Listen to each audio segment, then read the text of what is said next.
group of fantasy authors take on a sadistic games master. Will they survive? Maybe they should roll a survival check. Authors and Dragons! Authors and Dragons!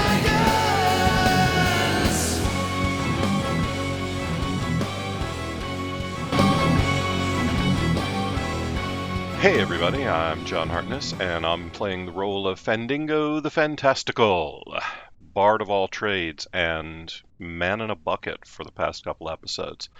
In real life, I do a lot of stuff. I'm the founder and publisher of Falstaff Books, and I write multiple series, including Quincy Harker Demon Hunter, The Black Knight Chronicles, and Bubba the Monster Hunter. So get out there and send me your money.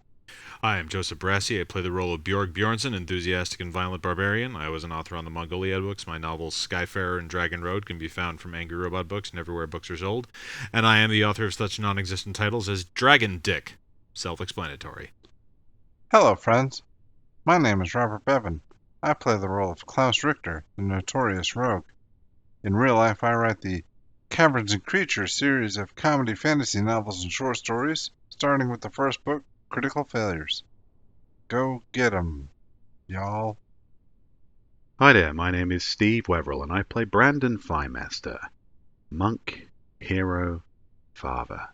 In real life, I write such books as the Doomsayer Journeys for Falstaff Books, and I also wrote Everyone You Loved Will Be Eaten by Wolves, my latest release. Check that out. Hey everybody, I am Drew Hayes, Dungeon Master of this game, protagonist of my own story, and author of books such as Superpowers, NPCs, Fred the Vampire Accountant, and Secondhand Curses. And when last we left our intrepid adventurers, they had successfully hatched Promeggtheus.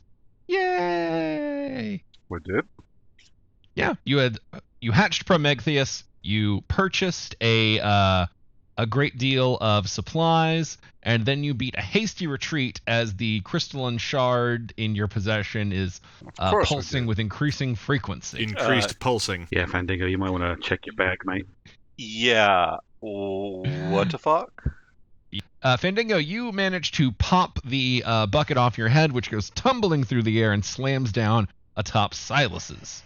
But now that you're back conscious, you can realize that, hey, that crystalline shard that you have been carrying around with you that was part of the Crystal Guardian, it's kind of pulsing a lot in an increasing tempo, as if there's some sort of reaction building. Like there's a countdown kind of thing? That would be one inference that a person might make. How about if I try a Knowledge Arcana check and see if I can figure out what the shit's going on? Yeah, Knowledge Arcana seems an appropriate check for the situation. And we're still running away, right? Yeah, still heading for the boat. No one has told me otherwise yet, so you are back in you're still in your default form of action. That's a 13 on a Knowledge Arcana check. Well, it sure seems to be building towards something. Huh. Well, Have fun thinking, nerd. I'm heading to the boat. Bye. Oh, no. I can run and think all at the same time. Huh. I should try that sometime. What? Thinking? We know. I can run and drink at the same time. We've literally seen that. You're seeing it again. Real question. Have we seen Klaus take a shit while sprinting at full speed? Surely we must have. That feels very I'm possible. saving that for when we need it. Sweeps. Hold it for sweeps. I know if it's happened, I've tried really hard not to see it. It's a level 20 ability. It gives them a speed boost. The rocket blast. No, more like a oil slick, you know? You know, talk about a sneak attack. I was imagining you shitting with such ferocity that it was acting like a booster engine. I mean, it can do both at the same time. Yeah, it's a level 20 move. It can do both. Like the ultimate Mario Kart power-up. Oh, God. Why is Bowser eating an ice cream sundae for his power-up? Lactose intolerant. Oh, no. Oh, yes. The Mario Mario Kart's franchise has stagnated of late. I think this is the way we take it forward. This is the future of Mario Kart. Just intense shitting.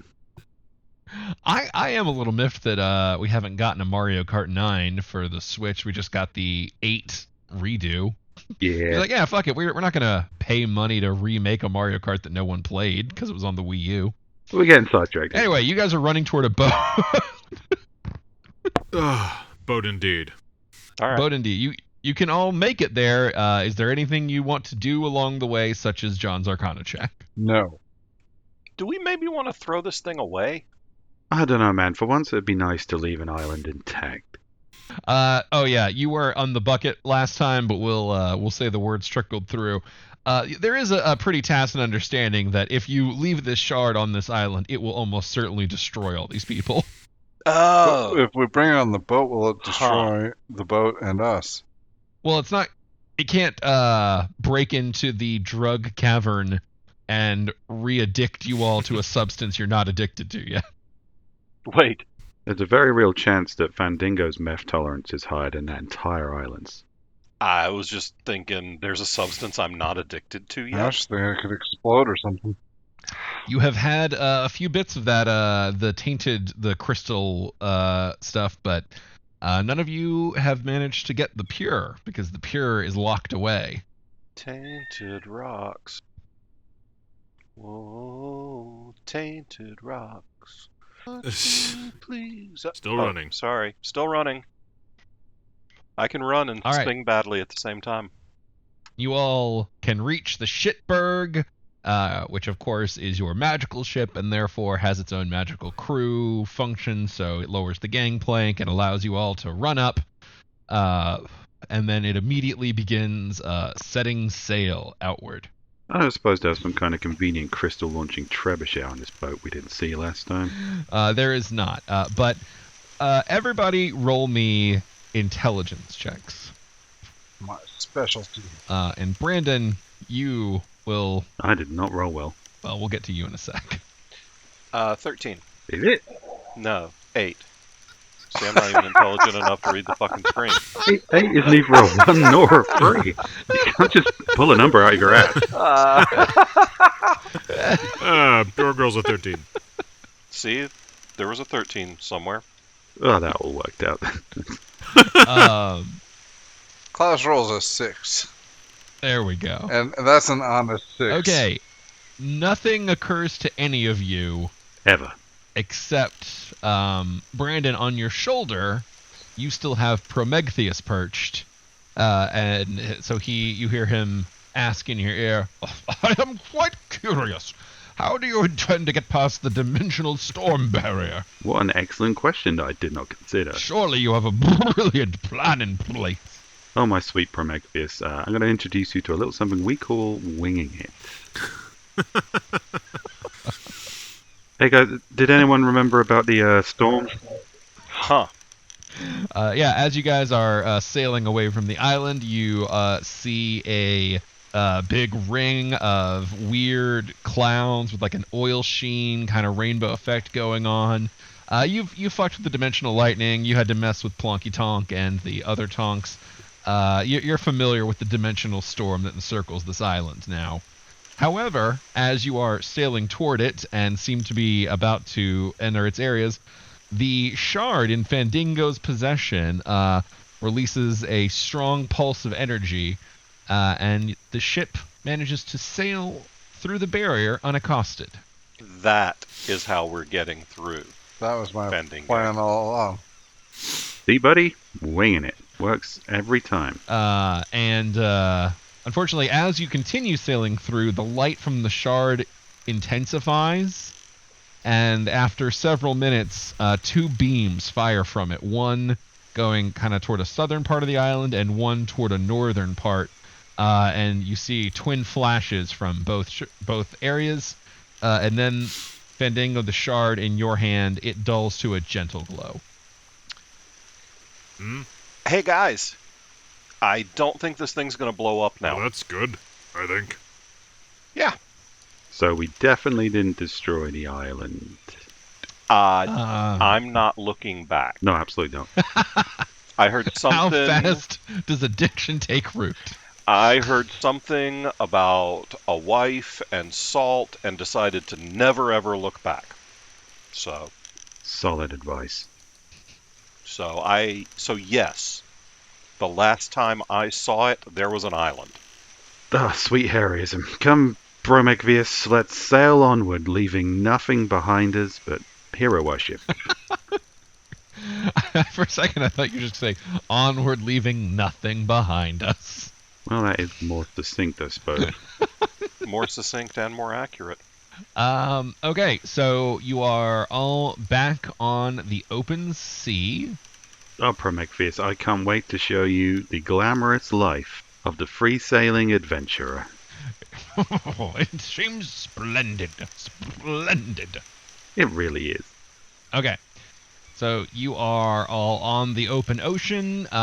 You will be sailing for at least a couple of days as Prometheus regularly scuttles down to the point where the ship meets the sea and kind of dips his tentacles in and kind of swishes them about and then comes up and gives directions.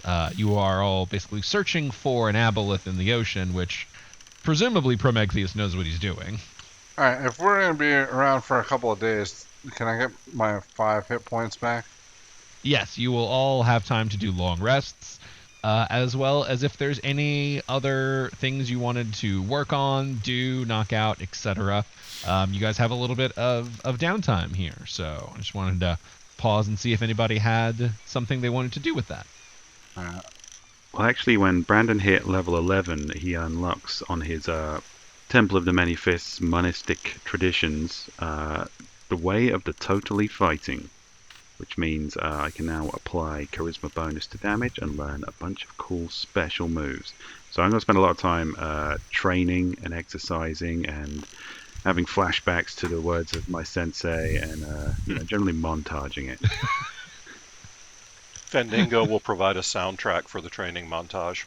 Excellent. Klaus will take a shit off the side of the boat and save up the next one. And that somehow just gets mixed into the montage sequence. Brandon doing training. Brandon doing pull-ups. Klaus taking a shit. That goes back to Brandon lifting weights, and then back to Klaus really straining and fighting with that shit. He's going red in the face. He's got the forehead vein. It's all about believing in yourself. All right. Brandon is training. Fendingo is playing. Klaus is shitting once and then saving the rest. I heard you. Bjorg, anything in particular you would like to do? Downwind of don't be downwind of Klaus. Yeah, gonna be not downwind of Klaus. Good plan. Always really a good plan. I don't think there's anything. Like the rest of you guys didn't shit. Never. Well, I know Brandon didn't. There's no proof. I have trained my body to deal with waste much more efficiently. I'm running at like 0 waste right now. Yeah, I don't think Bjorg is gonna do anything particular because I don't have too much for him to do at the moment. Hey, no worries, man. Gordon is gonna fiddle with his spells and stuff. I retooled some of his spells, so this is the in-game bit of him doing that. Okay, then y'all will spend 2 days at sea, hanging out, partying, relaxing, all cool and all, shooting some b-ball, etc. And on the third day, when you wake up, you hear very excited scuttling coming from the deck. I mean, scuttling's not generally a good noise. By this point, you can recognize that it is Promeggtheus is scuttling. I guess I have to specify. Okay. It's not me. It's the good kind of scuttling. Yeah. Oh, Jesus, what is... Oh, okay. It's the one we think we like. What's going on? I try to do my excited scuttling while everyone else is asleep. That's not what scuttling means. God, look at little Prometheus. He's walking already. Strong legs, just like his old man. What did you put your dick in to get that out of it? Fendingo, I don't know how sex works.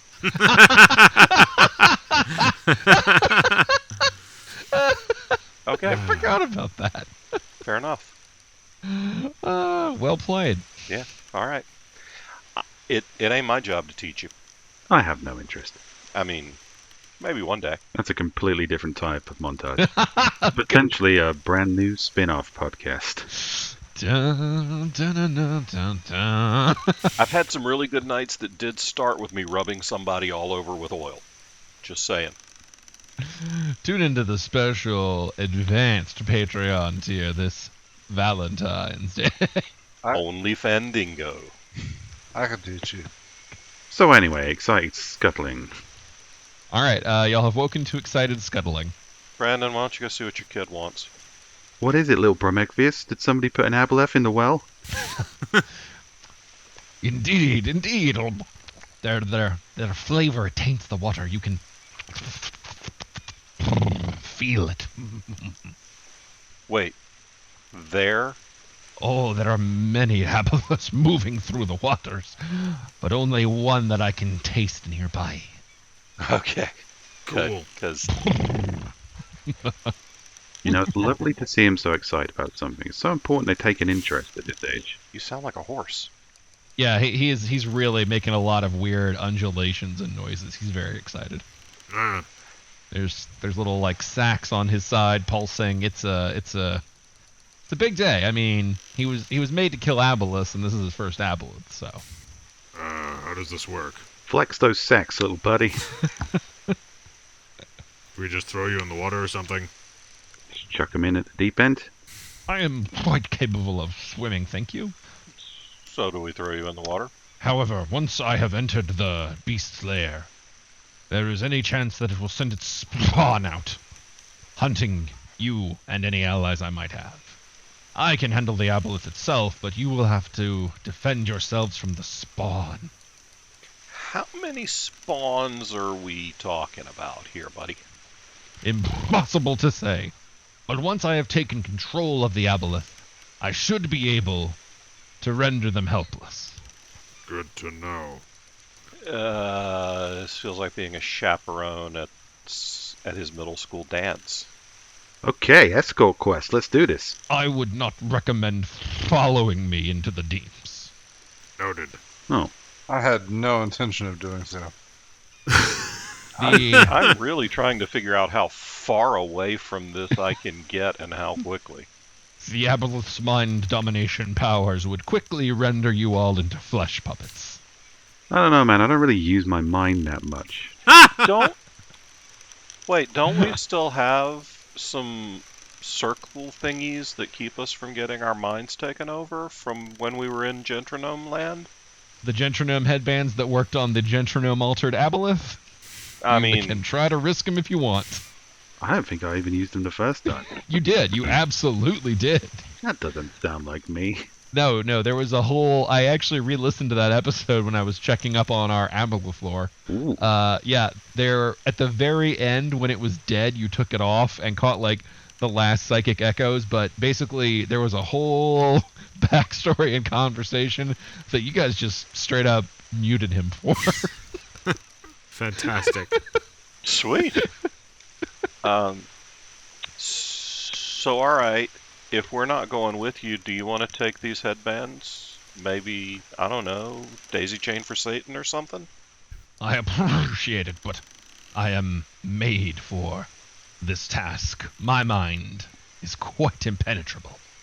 Yeah, I've heard about a lot of impenetrable things in my time, and tell you, buddy, I've penetrated a lot of them. That's not something I needed to picture. I'm very penetrable. I'm gonna put on my headband. This is the strangest thing I think I've ever said, but I'm gonna follow Klaus's example here and put on my headband too. You know, since people are making wise choices and, planning shit, what the hell? Guess who's going to join the fun? Mr. Hister? Gordon. No. Gordon That goddamn Skinflint is guitar going to cast water breathing on all of you. Oh. Dude, how long have you had that? So it lasts for 24 hours, up to 10. So if for any reason you all get knocked into the water, you all have water breathing. Yay. Thanks, buddy. I forgot you were here. You suck way less than I always thought you did. Well, it helps not having my body stuck in that of a goblin or my head damned in a bucket. Yeah, I gotta say, that bucket has seen some shit, man. That bucket is sinister. It's kind of working out pretty well with Silas, though. I'm going to give it that. Yeah, this might have been the most peaceful days in y'all. This has been a pleasure cruise. Yeah. I guess now that a bucket is on his head, we can talk about him behind his back. Should we do that? Does everybody fancy having a gossip about Silas? I mean, we talk about him when he's not wearing the bucket. It's very true. Okay, so basically, before Promeggtheus goes and drops down, is there any more prep/buff stuff y'all want to do, such as the headbands or Gordon's water breathing spell? Yeah, Bjorg will put on his headband. I'm fairly certain I have some kind of monk ability that means I don't need the headband. Monk ability, immune to headbands. No, I mean, anything like being a monk, you should get a +1 to headbands. It's a very, very monk look. I just thought I had some sort of psychic defense thing. Let me look. If you're referring to stillness of mind, that will allow you to end charmed or frightened on your turn by using an action. Not a catch-all defense against psychic assault then. Maybe wear the headband. Now that looks really bad on you. Oh, look, man, it's on my head, which is traditionally the least interesting part of the body. It's fine. Yeah. I don't know. The shine from your headband is kind of like blocking out your lats. Dude. I was more attracted to you before. I am getting a lot of feedback here, and I care for none of it. If the headband doesn't make me look good, then I will make the headband look good. I just wanted to see how Brandon you are. With a strong, tentacled burst of energy, Prometheus leaps from the top of the ship and lands in the water with a soft bloop. Go get him, buddy. Oh, thank God he's gone. Okay, and so with Prometheus off doing whatevs, you all can hang around the boat. I'm going to go ahead and put everybody in initiative order. That way we can just roll on in. So why don't you, speaking of, roll on in? I'm assuming we're rolling initiative to see in what order we relax and be calm. Yeah. Yeah. Hey, if something surprises you, I need to know in what order it happens. Even if it's surprisingly uneventful. God damn it. Bjorg rolled a 19. Shit. Alright, Klaus rolls an 11. Fendingo rolls a 13. Alrighty. Brandon. Let's go. The water is still and calm. Well, guys, the water is still and calm. Everything looks plain sailing. I'd say we just relax. Yeah, I feel like we won. Yeah, maybe this is what victory feels like. I mean, we definitely saved that island. We're definitely heroes. Everything is fine. I say we just sort of lean into this and take a moment for ourselves. We've earned it. When my turn comes up, I'm gonna have a drink. It's placid, but it's also kind of boring. We'd do some boring, surely, by now. Feels like we've been doing a lot of exciting. Everybody relax and let your guards down. Bjorg? That's the message. Just keeping an eye out. So I guess that means rolling a perception check. Sure. Throw me a perception. Oh, that's 7. So. lot of ocean. Lot of ocean. I see water. I see France. I see. I need to wash my underpants. Fendingo. I'm now confused by the fact that Klaus has suddenly taken to wearing underpants. Yeah, I'm just gonna hang out. I'll roll perception too. He's not wearing underpants. He just has them balled up in his pocket. Oh, that would make way more sense. I got someone's underpants balled up in my pocket. I don't remember where they came from. So Fendingo perceives a 10. Again, lot of big, beautiful ocean. Can I tell whether or not I'm wearing underpants right now?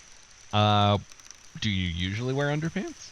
Usually, but Klaus now has underpants in his pocket, and it's really 50-50. Well, then let's roll a d20. You want evens or odds? I'll take even. Odds. You are not wearing underwear. Hey, Klaus, what color are the underwear in your pocket? Your mom's. Originally or before the shit stains? True. I'm glad we worked this one out. Klaus, it is your turn. I'm just relieved to see that weird egg dude go overboard. I'm having a drink. All right. You are having a drink. So, for reference, Brandon is 1, Klaus is 2, Bjorg is 3, and Fendingo is 4. Ooh, okay. Bjorg, the railing next to you explodes into chunks of splinters and debris. Ah! What happened? Well, Bjorg, what did you do? I didn't do anything! The rail just exploded! Well, Brandon Thighmaster, it is your turn. that seems bad. Yeah, I don't know. Again, I'm the most qualified boat guy here, and I'm fairly certain that parts of the boat aren't just supposed to randomly explode. So I'm going to move away from the railings and into the center of the boat and just maybe whisper gentle things to the boat. Get the boat to calm down a bit. Good boat. There, boat. It's going to be okay. Bjorg, Bjorg will also move to the center of the boat? are you also whispering sweet nothings to the Shitberg? Yes. It's okay, Shitberg. You're a good boat. We are not drowning, so you are a good boat. And very accurate. Fendingo. I'm already kind of in the center of the boat, so I'm just going to kneel right where I am and pet the boat. Good boat. Oh, man. I completely forgot to roll Gordon into initiative. Whoops. Ooh. He was recovering from that water-breathing cast. Ooh, I do have something I can do that may be useful. For me, at least. Go for it. I'm going to cast Greater Invisibility on myself. All right. That is pretty solid. Let's give you a little marker. Symbolize that you're invisible. All right. Klaus, you are up.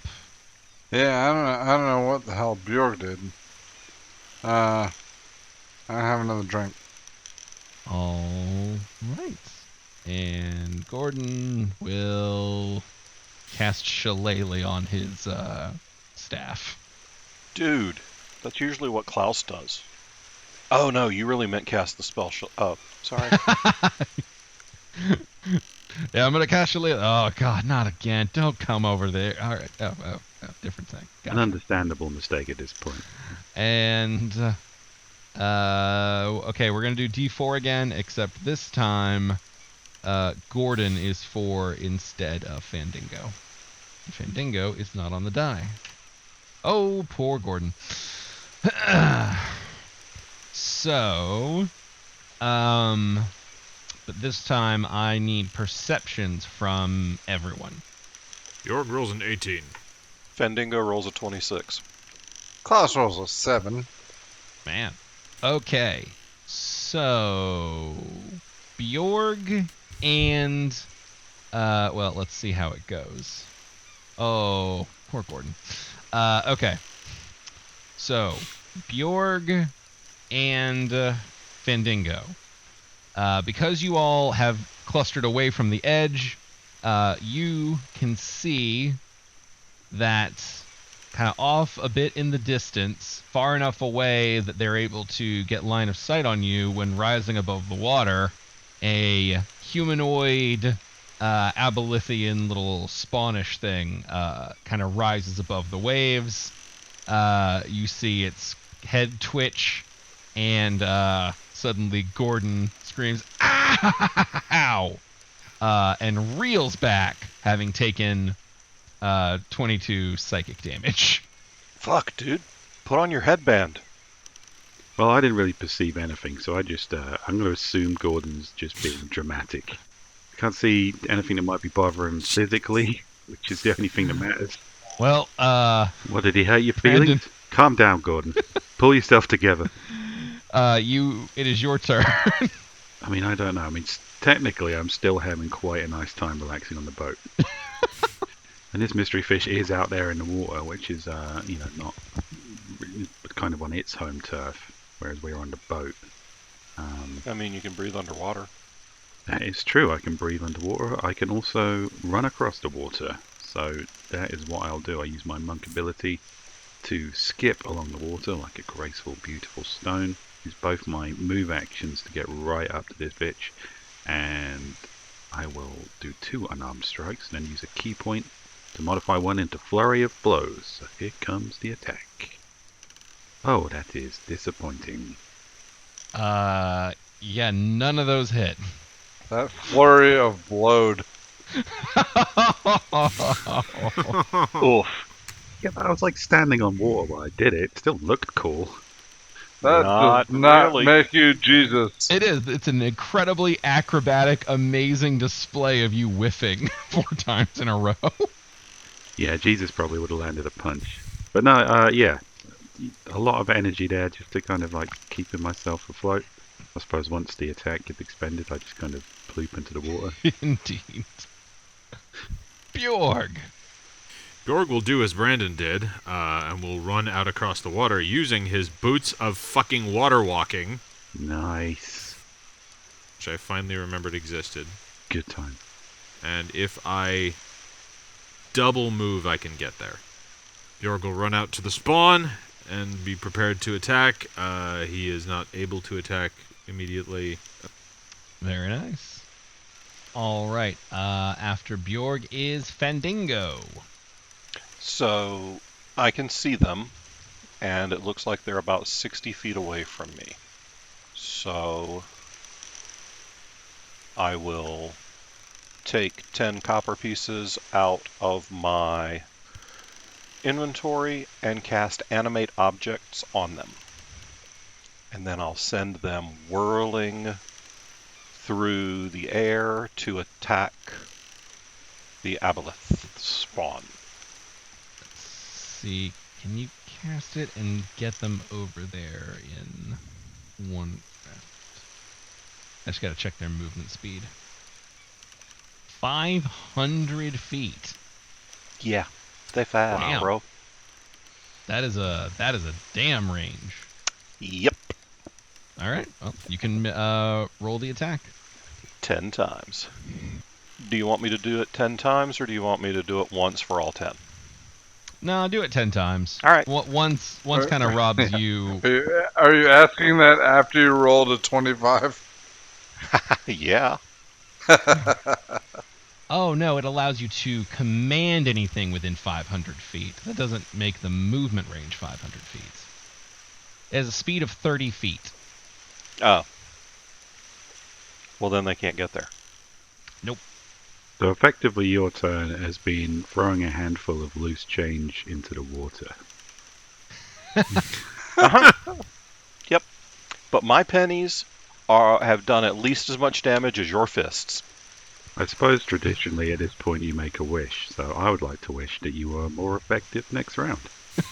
I was really wishing that you would. Oh man, yeah, 500 feet per round would be goddamn insane. Yeah, it would. Yeah. I was like, there's no fucking way that this is, that's a 9th level spell, not a 5th. Yes, okay, cool. But yes, next round you should be able to unleash hell. Also, I can cast another spell. Cool deal. Klaus. Alright. I'm gonna sharpshooter. Okie dokie. Now I know I ask this every time, but because is this guy being flanked? Do I get sneak attack damage if I hit? I don't know, and since you haven't looked it up, we're gonna say no this round. Okay. You have like one thing as a rogue to clarify. You ask this question every week. You should remember by now. In fairness, I don't remember it either, but I'm not playing a rogue. Ooh. Alright, so -5, that's a 19 to attack. Hell yeah. Nice one. That'll hit. Alright, so plus 10 is 21 piercing damage. Man, I feel like it's been a long time since y'all fought something without damage reduction to piercing. So yeah, it actually just works. You just hit him for 21 damage. Well done. Yay. All right.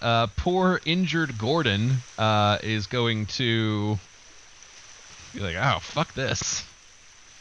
And he is going to drop a 3rd level Cure Wounds on himself to heal 19 of those hit points back. And then, as a bonus action, he is going to turn into a giant constrictor snake. This would be a great time for Silas to take the bucket off his head. All right, after Gordon Skinflint. So, now that you guys are in melee range, you get to see their full attack. And by they, I do mean both of you. Because while Brandon, you are going to get attacked by, Bjorg, you're getting attacked by the one who is still kind of floating on the waves with you. Mm-hmm. Brandon, you feel something strike you from under the waves. Oh, well, that is horrible and terrifying. And let me put a little thing on here to represent that he is currently underwater. Each of you will take 2 tentacle attacks and 1 psychic lash. So we'll do Brandon first, since he arrived first. So 2 tentacles, a natural 1, and a 21. 21 will certainly hit. Nice. And the psychic lash is a 12. Misses. He was going for a smaller target. So only the tentacle hit? That's right. Okay. Make a escape DC, either acrobatics or athletics. DC 14 or you are grappled, sir. And also you take 14 points of psychic damage. I will take acrobatics, or in this case, aquabatics. Well, you're certainly not grappled. Like a graceful, synchronized swimmer, I avoid the tentacle. Yes. And Bjorg, your turn, sir. All right, I would like to rage. You cannot Oh. reactively rage, to my knowledge. Okay, so I'll just attack. Well, no. Sorry, your turn to get hit. Oh, my turn to get hit. Sorry. Sorry, I could have been clearer about That's that. okay. Yeah, it's 2 tentacles and 1 psychic lash to you. Okay. So 17, 17 hits. a 20, Hits. and an 18. Ooh, all hit. All right, that is going to be 44 points of damage. All right, that's almost half my hit points. Cool. So you have both been grabbed by spongy, gummy, weird, overly long hands. Not only is it painful, it's just downright unpleasant. Are we grappled?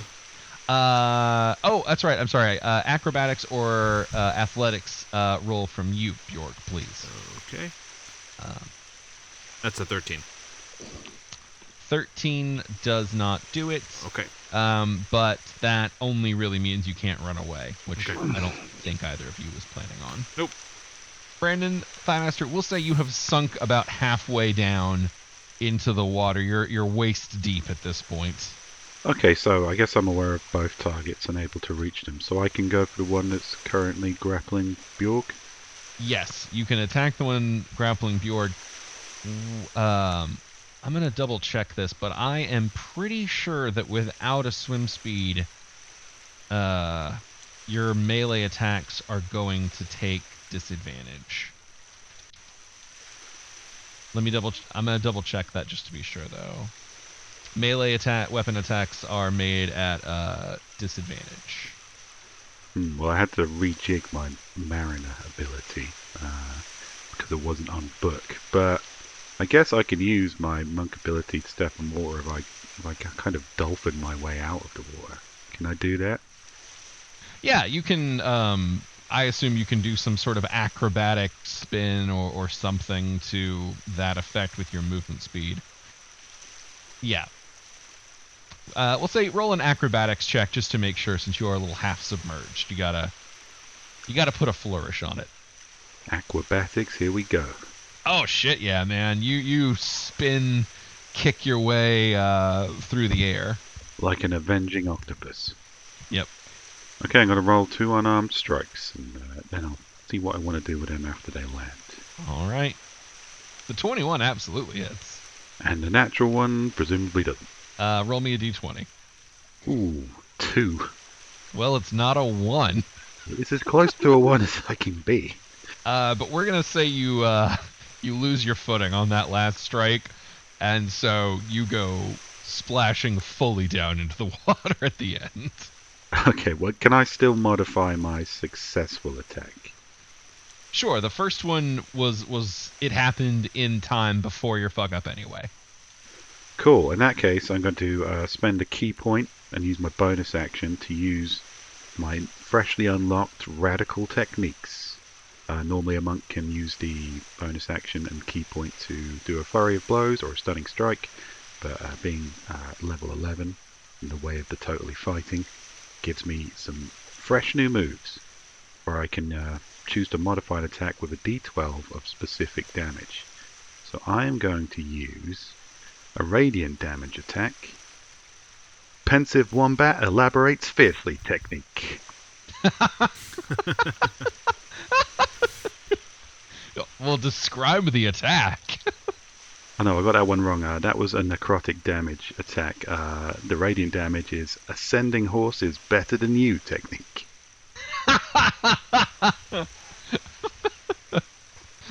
Okay. And I rise from the ocean with my majestic hooves trotting in the air and attack with a blinding kick of brilliance for 12 additional damage. Hell yeah.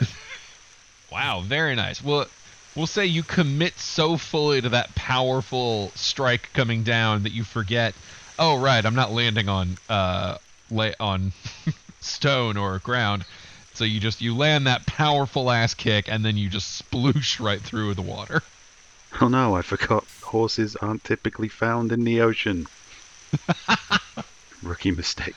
What ascends up must ascend down. Don't think about that. Don't think about that. Did I notice, did Radiant do anything in particular to this guy, or is it? Nope. Just you punched him and he definitely got punched. That is okay by me. That's a satisfactory outcome. All right. Bjorg, you are up, sir. All right. Bjorg is going to rage. Excellent choice. And then going to attack the one in front of me twice. Cut him up. All right. That is a 20, dirty 20. That'll hit. And a 17. Also hit. And that's 14 slashing and 18 slashing. So that is a clean 32. Yep, just slamming that blade down. Die! Minus 32. It lets out like a keening, watery.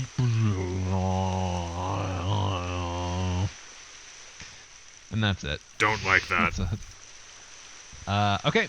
Fendingo. Your coins have made it 30 feet so far. Here, do we need to get you a marker? Sure. Probably be handy. Try not to reflexively steal this from the map class. Alright. So it started with you last round. Wait, what? So It's a pile. I'm putting a pile of coins on the map to represent Fandingo's animated coins. Ah. I'm not going out there. It's dangerous. Alright, so 30 last round. And you can just reach. Coins can make it. Alrighty, so it's a bonus action to command them to attack. Okay. So I will do that with my bonus action. It's 30 copper pieces. I'm not getting out of bed for that shit. Oh, I know. I just didn't want you to see the pile of treasure on the map and think it was better than it was. So go ahead and roll your attack, sir. I am. It's just there's 10 of them. But they do get +8 to hit to kind of make up for the fact that they don't really do much damage. I'm going to move them off the Abolus just so I can mess with his stats. So that is an 11, a 23, a 22, a 20, a 20, a 20. I'm just going to tell you the AC is 14. Okay. If it's 14 or better, you can count the damage. Alrighty. So yeah, out of the 10, we had 1, 2, 3. Out of the 10, 7 hit. So that's going to be 13, 21, 27. Okay. It had been getting beaten on pretty hard by this point. So yeah, You riddle it with coin holes, and it flops kind of back onto the water, blood gushing from its wounds. Alrighty. Then that was all my bonus action. So I guess for my main action, I'll cast Rowlotham's Psychic Lance. Cool. I don't know who the hell Rowlotham is, but I unleash a shimmering lance of psychic power from my forehead at a creature I can see within range, which is 120 feet. Hey, buddy, why don't you get your own psychic lance? Stop plagiarizing. You quit it with the cover versions, bud. And so who are you attacking? I'm firing kind of under where Brandon fell. Sorry, man. If you have to see it, then you cannot see it. It's under the water. I don't. I thought you said you had that you see. Nope. Yep. You unleash you unleash a shimmering lance of psychic power from your forehead at a creature that you can see within range. Ralotham's fucking rolling in his grave. If the named target is within range, it becomes the spell's target even if you can't see it. Okay, I guess you can say a name and hope it is this particular spawn's name. I strike thee down, Dave. Aboleth spawn, duh. Just going for the phone book. All right. You. Wouldn't it be weird if its name was Relafrion? Maybe it's a common name, I don't know. Yeah. Strike down with your own psychic lance. Oh, shit. So Fandango fires his psychic javelin into the ocean and hopes that it strikes a spawn and that spawn is the one that Brandon is fighting. Yep. All right. And if that is the one that happened, then it has to make a DC 16 saving throw. I guess in all fairness, there is a small chance that you might have somehow guessed its name. So I'm gonna roll a D10,000. Okay. What's your number? There are more names than that. 5642. All right. Slash roll 6516. I was way closer than I should have been. Honestly, yeah. It does skim through the water, like, in the direction. Spawn's like, actually, that was Stephen with a PH. Oh, well. Alright, guys. I killed one. I guess that's all there is, though. Because my psychic lance, my mighty lance, didn't pierce anything else. Klaus. Alright, I stepped out to pee, but am I mistaken, or is there not a giant fucking serpent right next to Fandango that he could have attacked with that fucking psychic lance? That is Gordon, who healed himself and then turned into a giant snake. Okay. Yeah, but Gordon did not tell him he was going to do that. And Klaus was definitely not paying attention. Like in-game and out. Alright, then fine. There's still one more Aboleth. Not that you can see. The one that is there is underwater. That's why it has the little thing on it. Alright, well then everything's cool. Alright, guys, time to celebrate. There's just a pool of suspicious-looking bubbles where Brandon was, so I guess... Gordon will slither off into the water to kind of check on things. And then on the Aboleth's turn, let's do... For the Aboleth spawn's turn, very different fight. Let's do Brandon's Tentacles and Psychic Lash. So, again, 2 tentacles. Uh-oh, tentacle time. 24. 24 hits. 24. 24 still hits. These rolls are fire today. 21. Holy fuck. 21 hits too. Oh, jeez. So that is 15 and then 16. So 31 damage. And go ahead and roll me your acrobatics or athletics. Acrobatics. And Ooh, that is not a great roll. You are grappled, sir. So 31 damage, and you are grappled underwater. Luckily, you are not going to drown because you have water breathing. Silver lining. So Fendingo, you take an 11 and a 15. Neither of those hit, but All right, the deck around you explodes into two, much like the banister, as two shots miss. And give me perceptions, everyone who is not underwater currently or has a bucket on their head. Perception, you said? Perceptions. 17 for Fendingo. That's a 23 perception. Klaus rolls an 11. Brandon is underwater. All right. Fendingo, stop doing that. Fandingo, you can see another Abyla spawn that has kind of risen up. You watch it, you see it appear above the waves. That's clearly where the shot came from. And then, like a real son of a bitch, you watch him sink back underwater, out of sight. And Bjorg, you see pretty much that happen, but also somehow, despite the swaying of the waves in the ocean, you catch sight of that happening on the other side as well.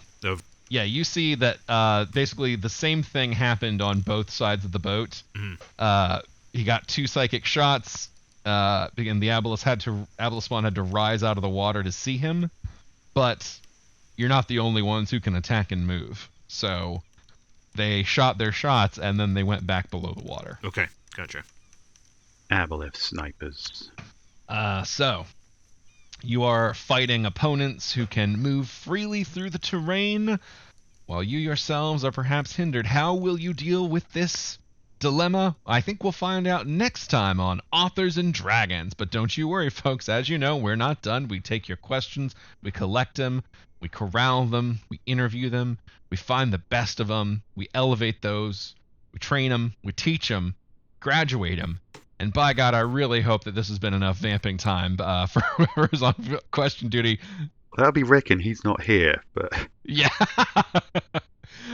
We do that over on the facebook.com/authorsanddragons. But before we get to those, we, of course, start with those on the Discord, because the Discord is associated to the Patreon, patreon.com/authorsanddragons. And if you'd like to be part of it, well, I just gave you the address, so I think you know where to go. All right, that's enough vamping. Whoever's on questions, tell us what we got from the Discord. I can get it. Cool deal. All right, our friend Zach of All Trades asks, if you use outlines, how long do they get before you start writing the book? Ballpark estimate. It's a good one. I don't necessarily stop outlining when I start writing the book. I outline as I go, honestly. Yeah, kind of a living document approach there. And sometimes it becomes notes, or like, hey, go back and fix this. But, oh yeah. it's a living document. I mean, I write by the seat of my pants. I write both linearly and I don't outline a ton, but I do have...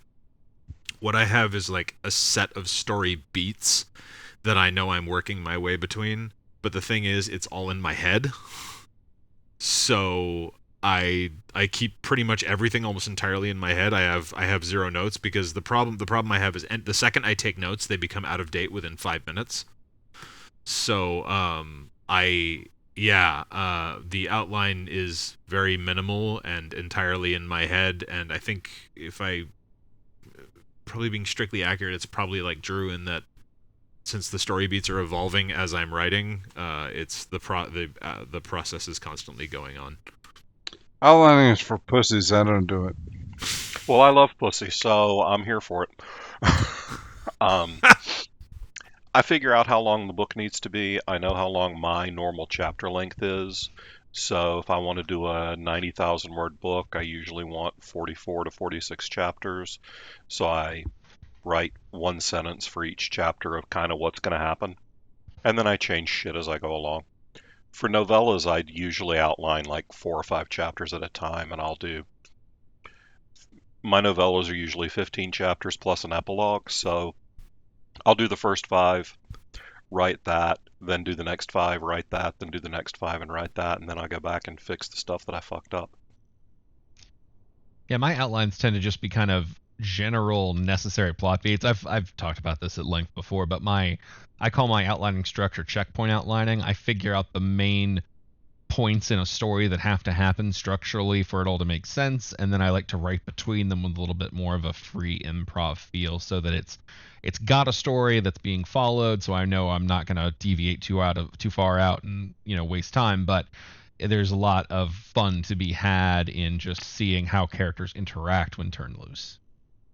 Yeah, sometimes an outline might just look like insert chapter here for me. Make jokes? Question mark.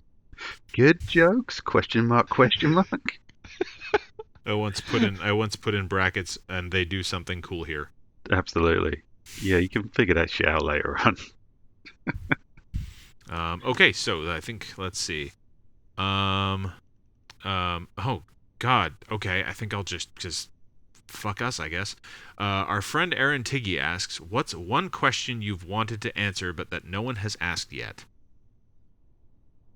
Am I crazy? Have we gotten this one before? I think we have. We have? Okay, then never mind. I think our answers sucked then, too. Yeah. Okay, we can skip that one. Yeah, my answer was going to be this question, but if we've already answered it, then it just gets confusing. Yeah, I've always wanted someone to ask that question. The answer is yes. It's eternal circle. It's turtles. It's turtles all the way down, man. If you're asking for my PayPal email address, it's just my regular email. What? So send money there. Okay. Took a real different meaning out of that question. Well, if the question is how could I give you money, Yes. that's the perfect Gotcha. answer. Okay. I'm all I right. should point out that we all have PayPal addresses, so if you were wondering how to give us money, same answer. All right, I got a good one. Our friend Heinous Lizard asks, "What class would you be most horrified and/or most amused to see each other play the next game? For example, Bevan the Paladin." Damn it, that was mine.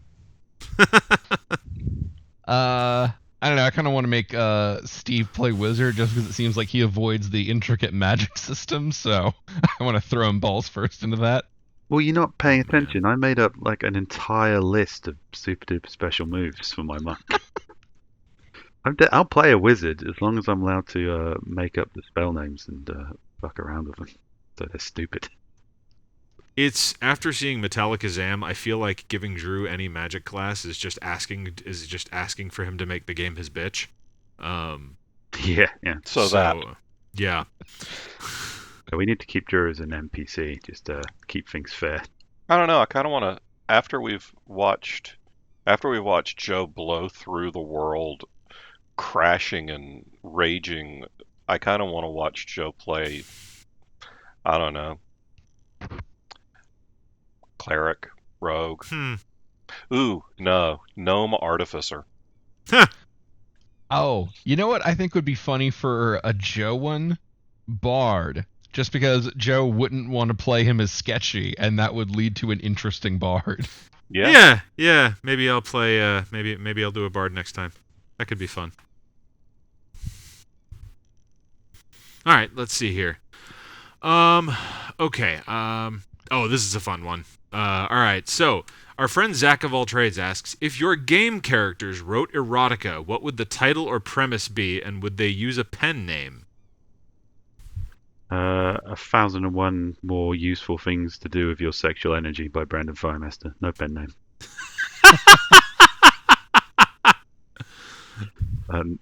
Less gross. Greasing the Gears by Metallicazam. More like Metallica Wham Bam Thank You Man. Oh, Takes machine learning to a whole new level. Metallica Slam. Metallica Slam. Nice. Fendingo's was called The True Confessions of Fendingo the Fantastical. And it's available right now by E.M. Kaplan and Some Yo. Oh God. The Passion of the Northman, and it would not be pen named. Color Spray by Sorcerer the Sorcerer. The book and the movie.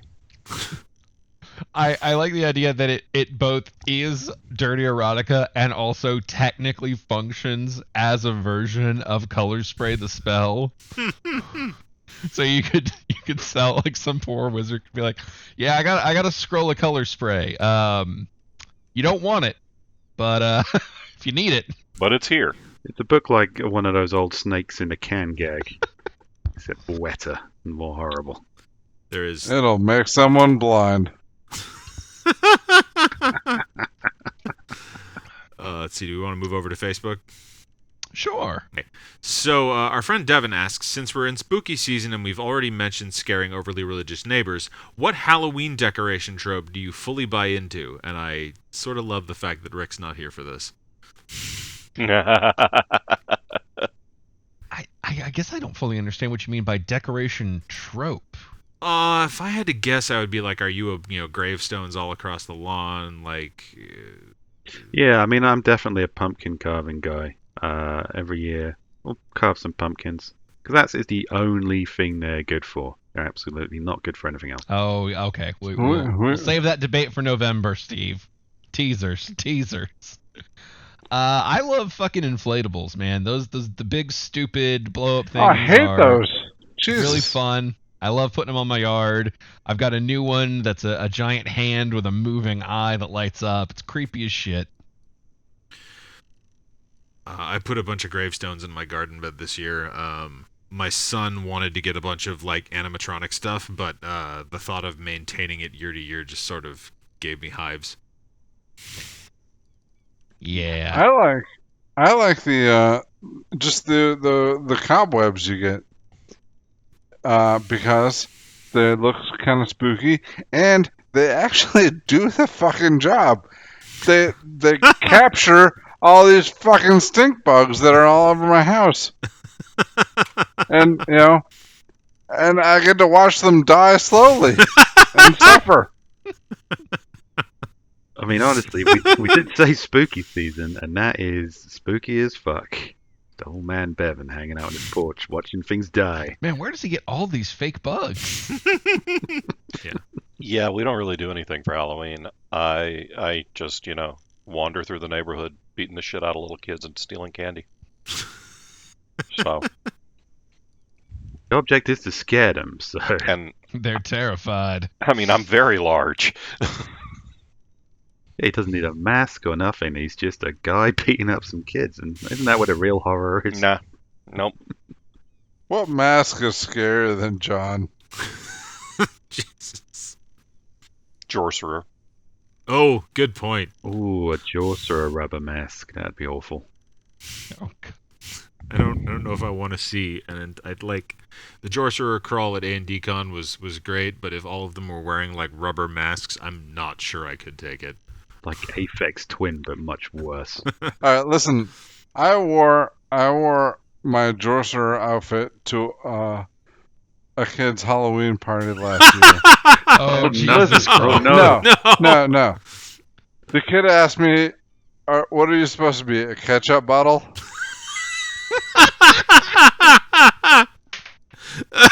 I love kids. Probably What best did just you say? yeah, probably best just to let him think you're a ketchup bottle. Don't try to explain Yeah. it to him. Yeah, whatever. Yeah, That's I easier didn't than care. explaining Sorcerer the Sorcerer.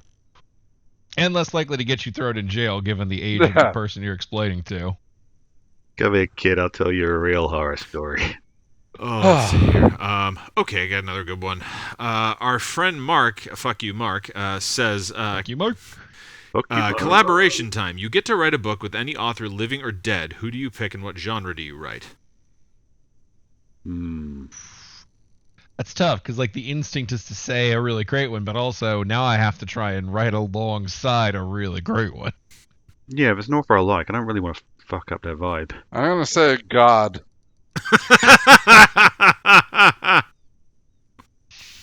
Well, it's a popular choice. That's true. I'd have to do something similar. I'd have to find an author with a built-in audience whose reputation I didn't necessarily really care about sullying. All right, Steve, I already did that.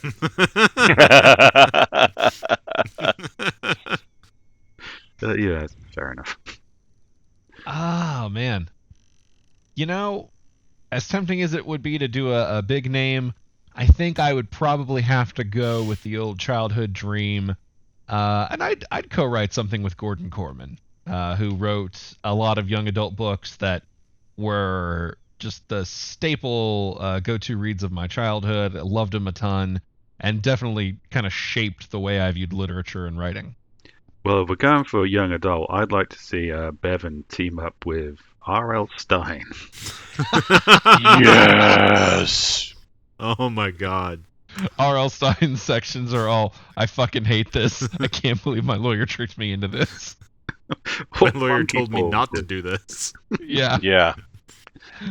Yeah, Pat Conroy. He was my favorite writer, so I would want, if given a choice for any writer, living or dead, I'd go with Pat Conroy. And it would be some kind of Southern literary fiction thing. I'm going to say this on the podcast because I actually have already said this in public. I think it would be really fun to collaborate on a Star Wars novel with Fonda Lee, only because I want to write a lightsaber fight with her. That would be Yeah. pretty cool. Yeah. Also, I think it's the most likely of any of our options. There are worlds in which that could easily happen. Mine involves a shovel. I could Mine write with involves me God. being able to write a book without saying the word fuck. So those two are right out. Oh, let's see. Oh, okay. And I think here's a- there are restraining I can, orders I for can, Bob's. I can write anything and say, God help me write it, and I win. True. I mean, there's not a single work you've done you can't retroactively say you collaborated with God on. It's true. Caverns Except and that Cre- one thing. Caverns and Creatures, No, inspired by all God. of them. I mean, yeah, a lot of awful people have said that God told them what Yeah. to do. Is this Right from God's mouth to your eyes. Is this the beginning of Bevan's televangelist career? Jesus, take the typewriter. Oh God, I really hope so. No, I mean, Space Puppies was clearly inspired by God. That's right. That's hard to argue with. Yeah, it might be Yeah. your most religious work. All right. All right, Joe, why don't you bring us home with one more? All right, we got a good one here. Our friend Brett asks, the trick-or-treaters are coming. What do each of your characters hand out? Condoms. Advice. Flower crowns. Sperm. No! No! You know what? I think whether it's Gunther or Judge Hungry, the answer would actually be the same. Full bars. Nice. They're both good eggs. Just That's different contents for Yeah. one. I think Brandon will probably just hand out boiled eggs. Or unseasoned chicken. Unseasoned cooked chicken. Unseasoned boiled chicken. And white rice. Plain white rice. There you go, kids. I mean, they've probably got enough sugar from elsewhere. They can have a low carb Halloween option. Just a bowl of microwaved frozen broccoli. As long as it's depressing and good for you, we'll hand it out. All right, everybody. Thank you so much for joining us for this episode of Authors and Dragons. We will be back next week with a side quest episode. Could be a game of Salty Bastards. Could be us messing around with a game. Could be us talking to another author. Who knows? We don't. You'll have to tune in to find out. And then, of course, in 2 weeks, we'll be back with another episode of Authors and Dragons. Until then, bye. Bye. See you in the future.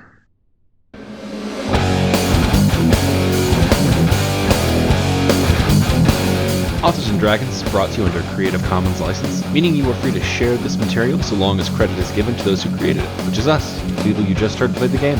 Opening and closing themes performed by the Gore Core 4. Authors and Dragons! Authors and Dragons!